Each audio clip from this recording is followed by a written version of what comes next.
नमस्कार, मैं हूं शिवांग माथुर। भारत और मलेशिया ने अपने रिश्तों में एक नया अध्याय जोड़ दिया है।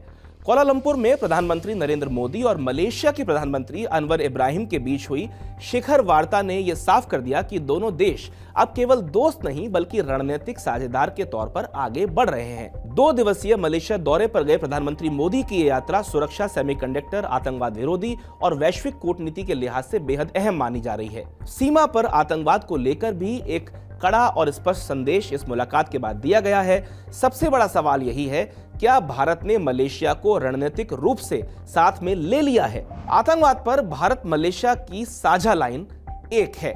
शिखर सम्मेलन के बाद जारी संयुक्त बयान में दोनों प्रधानमंत्रियों ने सीमा पार आतंकवाद समेत आतंकवाद के हर रूप की खुलकर निंदा की है। दोनों नेताओं ने साफ शब्दों में कहा है कि आतंकवाद के खिलाफ शून्य सहिष्णुता की नीति अपनाई जाएगी और इस पर कोई दोहरा मापदंड स्वीकार नहीं किया जाएगा। प्रधानमंत्री मोदी ने पहलगाम आतंकी हमले और लाल किले विस्फोट की कड़ी निंदा करने के लिए मलेशियाई प्रधानमंत्री को धन्यवाद दिया। इसके बाद उन्होंने कहा कि आतंकवाद के मुद्दे पर भारत का रुख बिल्कुल साफ है, ना तो समझौता और ना ही डबल स्टैंडर्ड्स।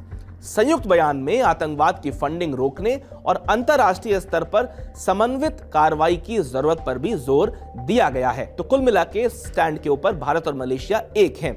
एक रिपोर्ट के अनुसार भारत और मलेशिया के बीच डिजिटल भुगतान को लेकर, सुरक्षा सहयोग को लेकर, सेमीकंडक्टर्स को लेकर, स्वास्थ्य और चिकित्सा, साथ साथ आपदा प्रबंधन, भ्रष्टाचार निवारण, ऑडियो विजुअल सह निर्माण, तकनीकी और व्यावसायिक शिक्षा और साथ साथ संयुक्त राष्ट्र शांति स्थापना और भारतीय श्रमिकों के लिए सामाजिक सुरक्षा जैसे कई अहम क्षेत्रों में समझौते हुए हैं। इन सभी समझौतों का उद्देश्य दोनों देशों की व्यापक रणनीतिक साझेदारी और उसको मजबूत करने के ऊपर है। कुल मिलाके भारत और मलेशिया अब रिश्तों में आगे बढ़ रहे हैं। सेमीकंडक्टर सहयोग एक केंद्र बिंदु रहा है। सेमीकंडक्टर क्षेत्र में सहयोग इस यात्रा का सबसे अहम पहलू है। दोनों प्रधानमंत्रियों ने आईआईटी मद्रास ग्लोबल और मलेशिया की एडवांस सेमीकंडक्टर अकादमी के बीच सहयोग की सराहना की है।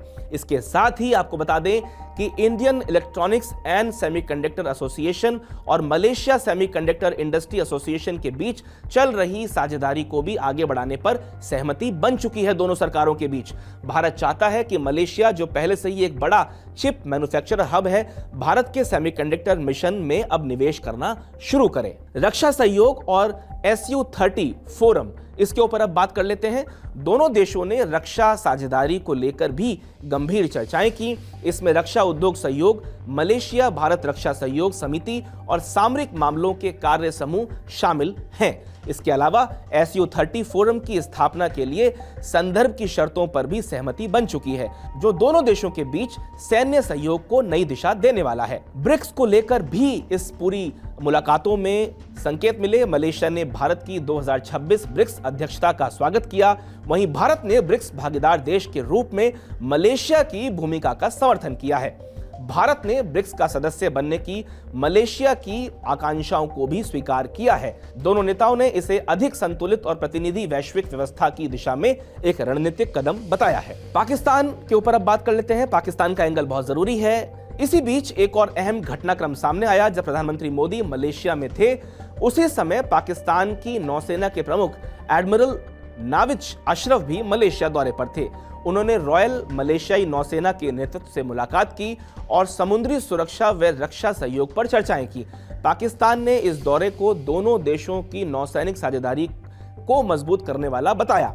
यहीं से सवाल ये उठता है कि क्या मलेशिया दोनों देशों के बीच संतुलन बना रहा है और भारत की पकड़ को मजबूत कर रहा है? पाकिस्तान मलेशिया रिश्तों का भी एक पुराना इतिहास है। 1957 में पाकिस्तान और मलेशिया के रिश्ते पारंपरिक रूप से मजबूत रहे हैं।